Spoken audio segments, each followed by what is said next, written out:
Kehilat Shalom.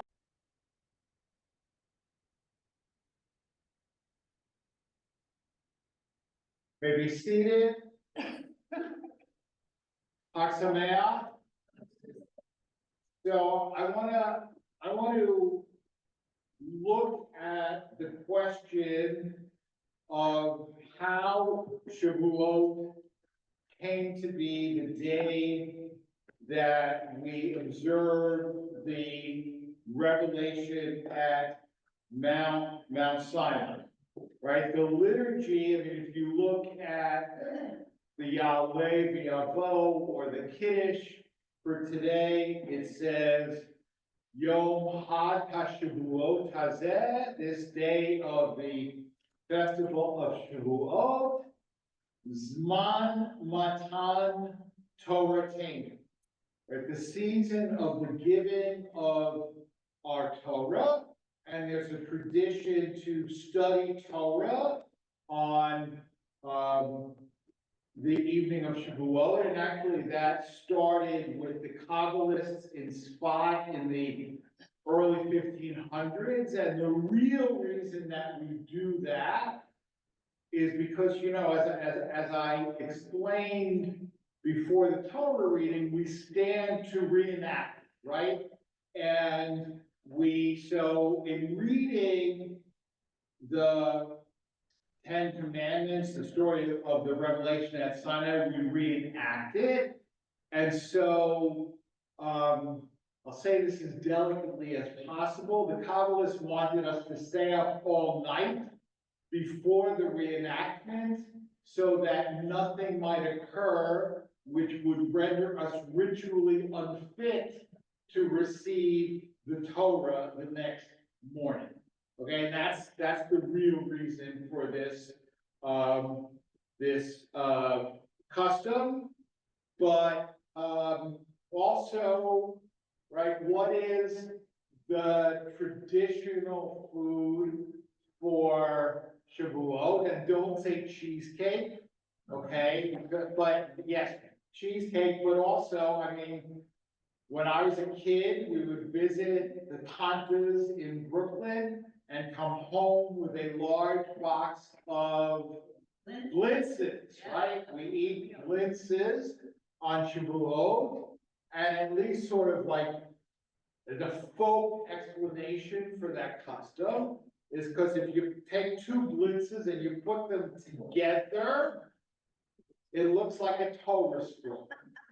Okay, and that's why we eat blintzes, right? But if you read the Torah's description of the holiday, it doesn't say anything about the giving of the Torah on Shavuot, right?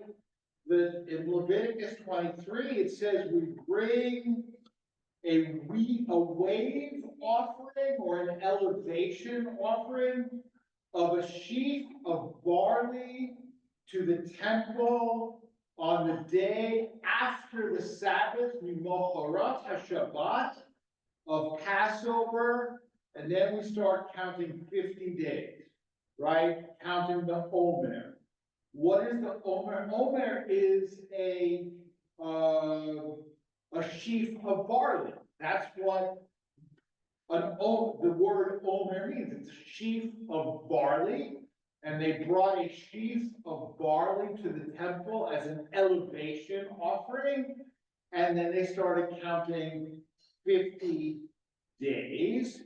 And, you know, so we begin to count the Omer at the second Seder, right? And if you look, I mean, I'm not going to compare the verses, but if you look at the prayer that we read every night before we count the Omer, we read it in English.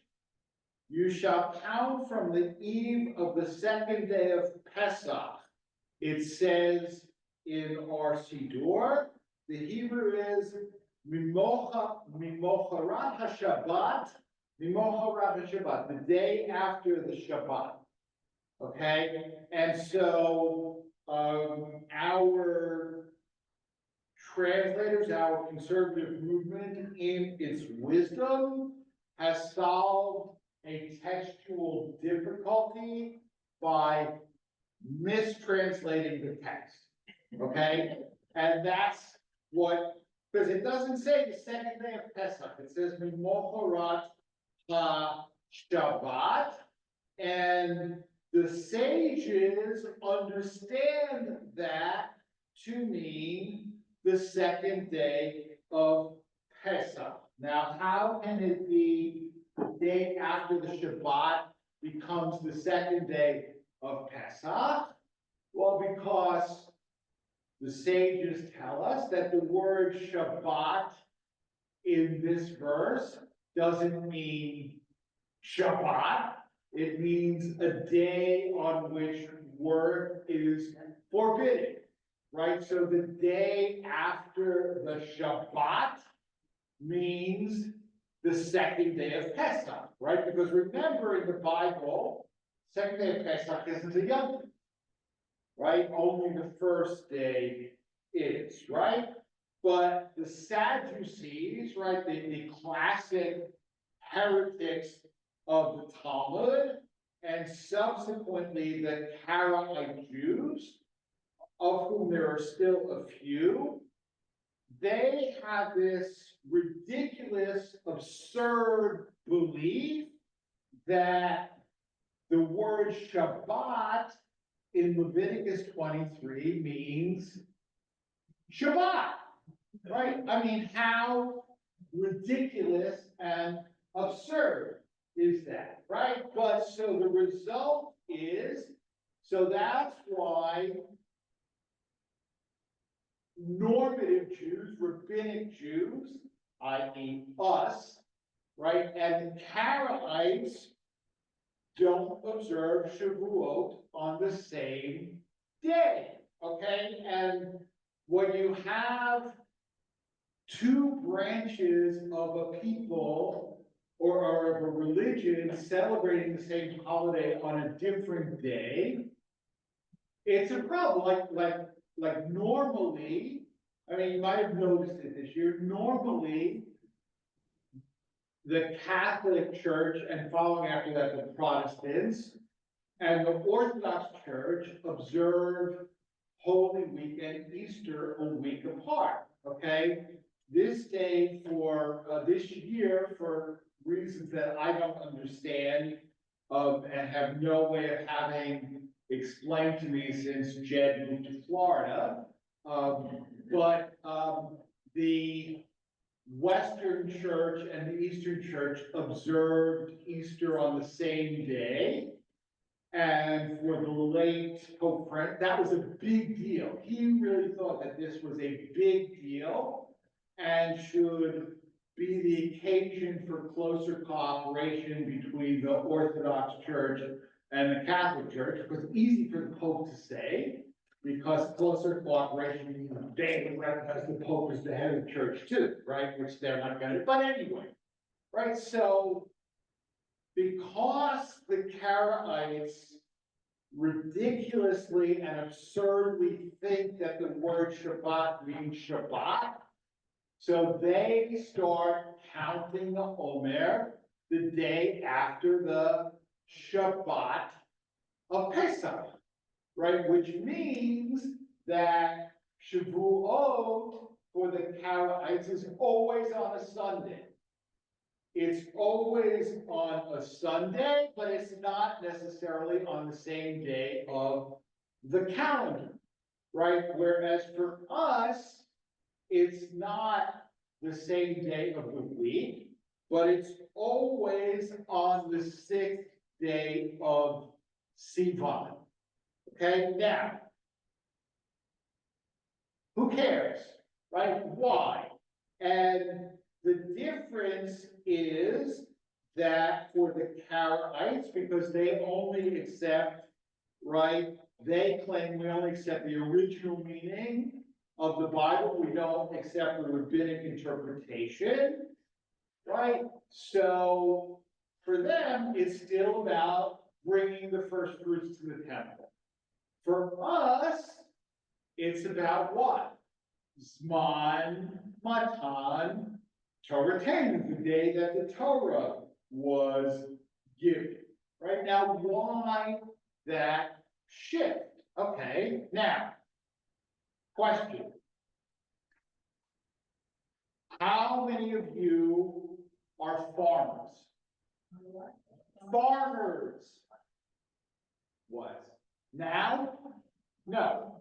Okay, right, none of us are farmers, right? We don't live in an agrarian society, right? So, holiday about agriculture, not that big deal. Another question.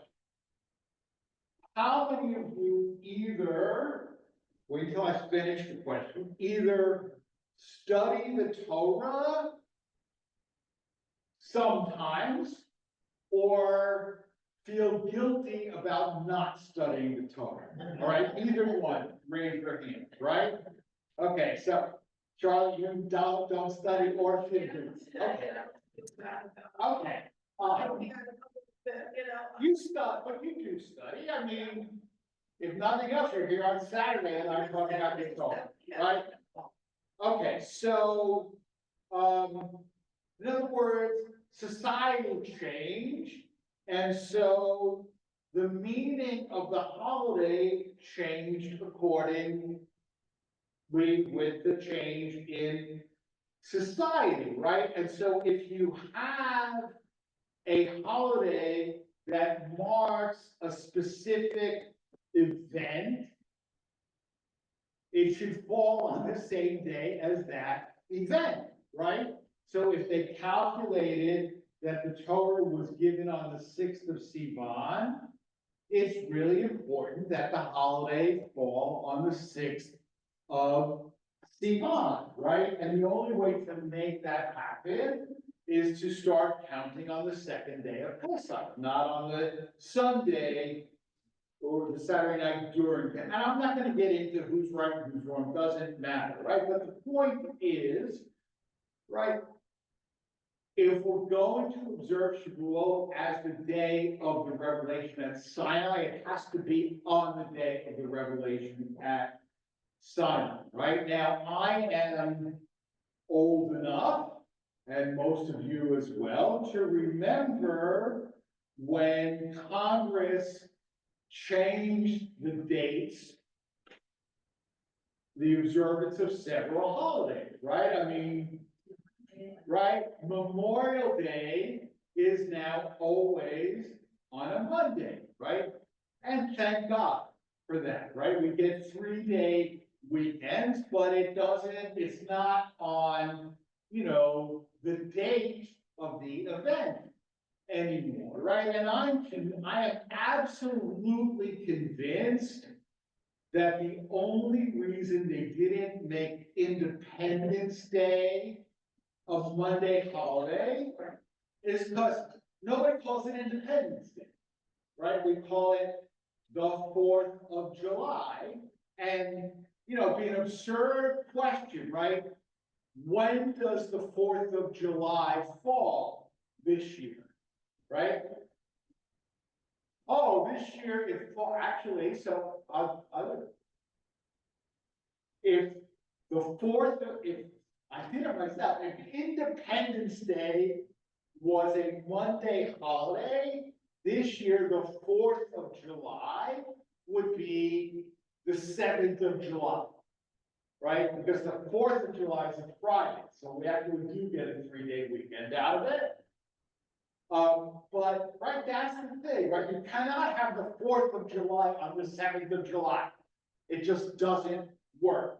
And you can't have the day the Torah was given, not on the day that the Torah was given. It has to be on the 6th of Sivan, but that has nothing to do with what the Bible tells us is the meaning of the holiday, right? The point being, again, were they right? I don't care, right? Because we observed it the way the sages said, even if we might, think that maybe they got it. It doesn't matter, right? There are so many things that we do that we can say, you know what, they got it wrong.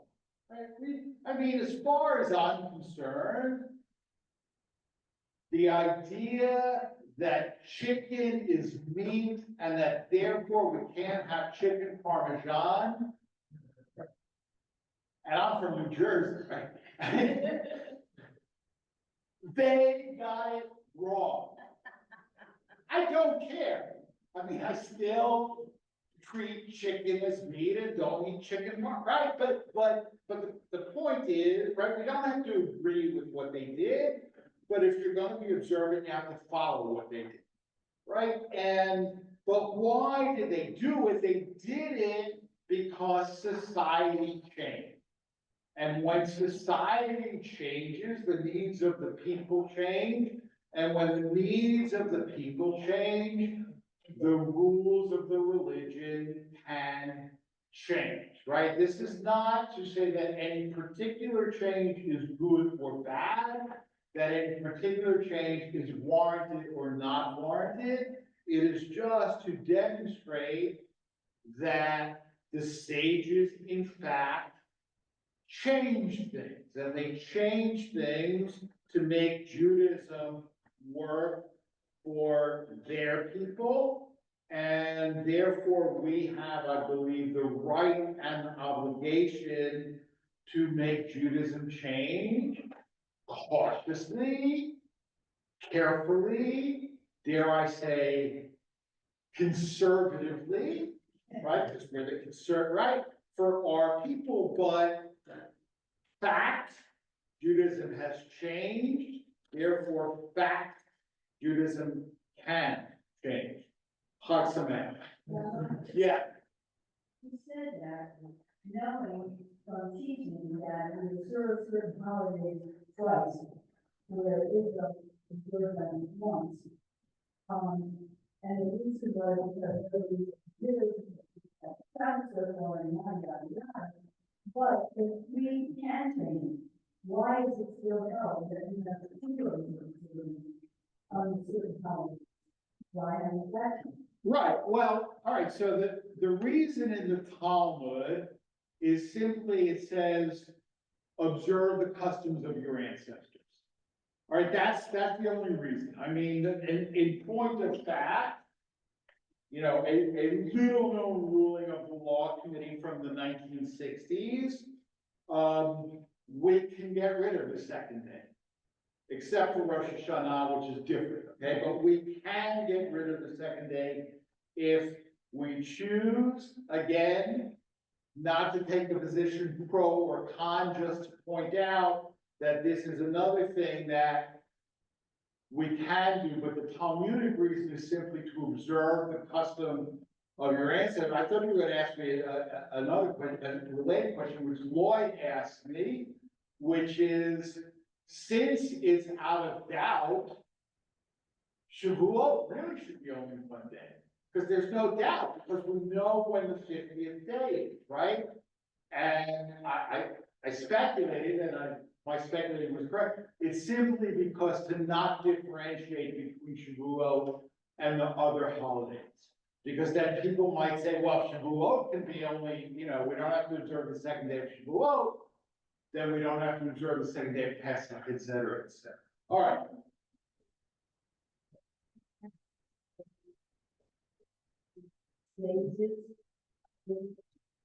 Me. Yeah, I mean, we have the law, and the conservative movement, we have the law committee. Okay, in Orthodoxy, I mean, look, in Haredi Orthodoxy, you have the Rebbe of your particular community, but there is no such thing as change, or there is no such thing as acknowledging change. Anyway, we continue with the Kaddish before Musaf.